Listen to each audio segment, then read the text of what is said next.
Hi, and welcome to 60 for 30, a budget magic project where we usually try and get you a playable 60 card deck for right around $30. Today, we're taking it in a different direction, and we're going to talk about something that isn't a deck of magic cards, but is interesting in its own right. So the budget problem, the whole reason that people are interested in budget decks, is that no matter what constructed format you're going to play, you're going to spend a lot of money, and if you're playing standard, that's not going to stay, or it's not going to be a good investment because your standard deck will rotate, which is why we have budget decks. However, there's another way to play Magic. The limited format is one of the most popular ways to play, and if you're not familiar with it, you take unopened packs, you open them, you build a 40-card deck out of them, either by drafting cards from your packs or just taking your set of packs and building a deck out of them, which is super fun, teaches you a lot about Magic, builds a lot of important card evaluation skills, but you have to buy the packs every time, and you can't play those decks really more than once. So, what's the solution to this problem? The answer is cubes, and better yet, budget cubes, which is what we're going to be talking about today. So a cube is a hand-chosen set of cards that you use to play either draft or sealed with. So essentially, picture a set of between 360 and 720 cards that don't have any basic lands in them, and you've hand-picked every one, and those are the cards that you use to build your limited decks with. So what this looks like is you have your set of cards, and for 4 to 8 players, you generally want to do a draft. You shuffle up the cube, you deal each player 3 packs of cards, so 15 cards times 3, so they have 3 packs of 15, face down in front of them. Every player starts the draft by picking up one of the piles of 15, selecting a card from it, and passing the rest of the cards to the right. They'll get a pack from the person on their left, you pick a card from that, and you pass it on until all of the cards are gone, and each player has picked 15 cards.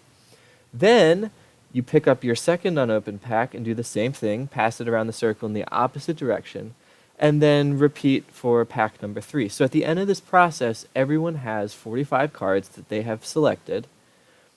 You are supplied basic lands. You use the basic lands on hand and the cards that you've drafted to build a 40-card deck, and then you play a tournament with it, which is super duper fun. The other way to use a cube, which is generally better for around 2 to 4 players, is just deal each player 90 random cards from the cube, give them all the basic lands they need, and say, knock yourself out, build the best 40-card deck out of this 90-card pool that you can, and play a tournament with those. I personally think I prefer sealed, but everyone has their own preference. So now to the hard part, because now you know how to use a cube, but how do you build one?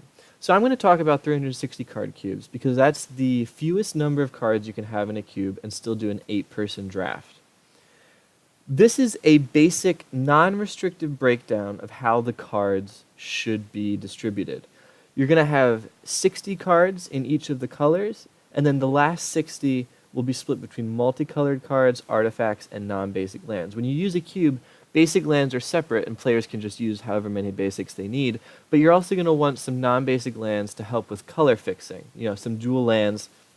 So if it's getting down to the end of a pack and you don't know, do I take this red-green dual land because I'm building a red-green deck, or do I take this not-that-great creature that I could put in my deck? You make that decision as well. I also have artifacts split between creatures and non-creatures. I just did that for the sake of convenience. You can split up the artifacts however you want. It's just, if you can come up with a nice 10-10 split, I think that works pretty well. This is also, like I said, a rough outline. If you need to put it at like 34 white creatures in and only 26 non-creatures, if you want to have more multicolored cards, then go for it. If you want to have fewer artifacts, you can do that.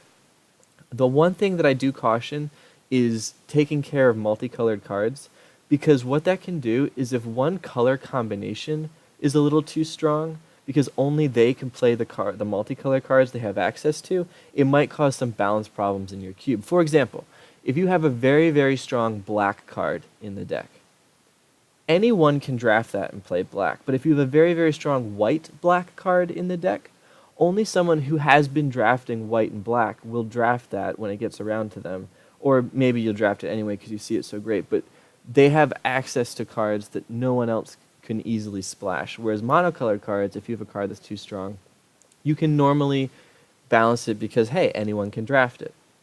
The exception to that being Pack Rat. So lessons to building a cube and things to keep in mind is you avoid atomic bombs. You avoid cards that if you draft them, if you put them in your deck, you will win. Limited Magic, when you play with a 40-card deck of semi-random cards, is a different game. It feels different than constructed play. The boards get all gummed up with creatures. They generally take a little longer. They're slower.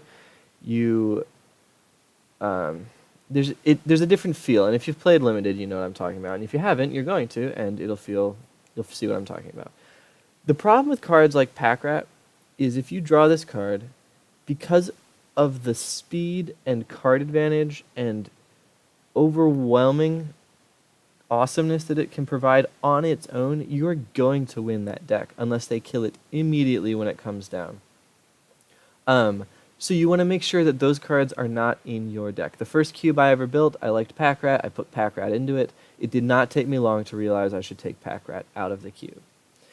Generally, you're only going to want one copy of each card unless it's a really important card, but even then, I use one copy. Keep color balance in mind. This is obvious, but again, just think about it when you're building your cube. You can't give white all amazing creatures and black all awful creatures, because then no one's going to play black ever. So keep in mind the number of rares that you give each color access to, and by rares I mean they don't really have to be rares, I just mean powerful cards. Think about cycles, so if there's a cycle that has a red card and a blue card, white, green, whatever, and there's one of each color, maybe include the whole cycle. Just keep it as even as possible. Don't have 10 multicolored cards, but they're all white-black cards, right? If you're going to have 10 multicolored creatures, have one of each two-color combination. When you're building your deck, you also want to keep cohesion and draft archetypes in mind. You don't want to have like one card that cares about +1/+1 counters on creatures and no way to put +1/+1 counters on creatures, right? You want you want the cube to be somewhat cohesive and have a stable strategy.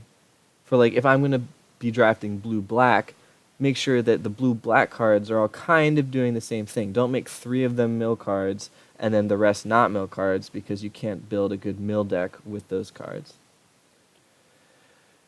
So there are a few ways to go about building a cube. You can go with the cards I have lying around approach or the designed approach.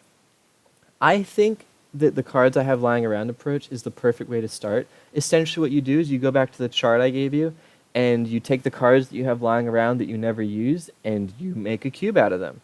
You're using cards you already have. It's very budget friendly because you already have most of them. And the best part is, as you collect cards, you can just add them to your cube, right? So you're not just going to add every card you get to the cube, but say you get a cool card, you slip it into your cube, and you replace something else with it. And over time, your budget, these are just the cards I had lying around cube, evolves into, these are all the hundreds of rares I've collected over the years, and look how cool and powerful this cube is and how much fun it is to play. The cons with this being, it's much less intentionally made. It can be a little harder to balance. And like I said, the cohesion can be an issue because you're just using what you have on hand, and the cards might not necessarily go together super well.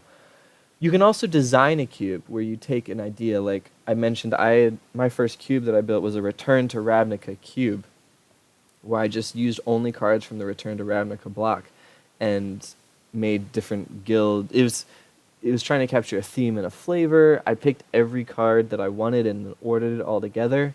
So it's very cohesive, and since you're designing it exactly what you want, it can be easier to balance. But it does take a while to plan out a cube like that, which is time consuming. You're buying all new cards, and it is harder to tweak because it's designed.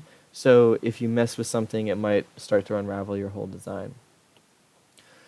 If you are interested in this, I have retouched my Ravnica Cube to make it more budget friendly. It's hard to to gauge how much it'll cost, because the estimate that MTG Vault gave me was between $22 and $85 for the low and medium. So I'm guessing if you ordered every card in that cube, it would come out to be about $40. It's 360 cards. There's a link in the description if you want to just look at it and use it as an example. If you want to order exactly that and try it out, full disclosure, I said I retooled it to make it budget. I haven't played with this cube, but I've built a few of these. I think that it would be a halfway decent experience, and for $40 for all the limited play that you could ever have, it's not a bad deal. So that's our presentation for today. Budget cubes, guys and gals. They're super fun. They're a great way to build a collection over time. If you have a play group, they're a ton of fun to do limited on a budget. If you have kids, if you're looking for something to help teach your kids how to draft, cubes are great. If you want to have family magic night every Friday and you don't have to buy packs for your kids, build a cube. If you are a kid and don't have money and don't want to have to buy packs to draft, get a cube. I can't say enough nice things about cubing. If you have any questions, because building a cube is fairly difficult if you've never done it before, let me know. But try it. Go out there, try and build a cube. If it goes horribly and when you play test it, it's like, oh, black's obviously the strongest color, then you make adjustments and you play it again and you play it again and you play it again. And as you're testing your cube, you're also playing Magic, which is super great. So that's it, guys and gals. Have fun out there. That's what it's all about.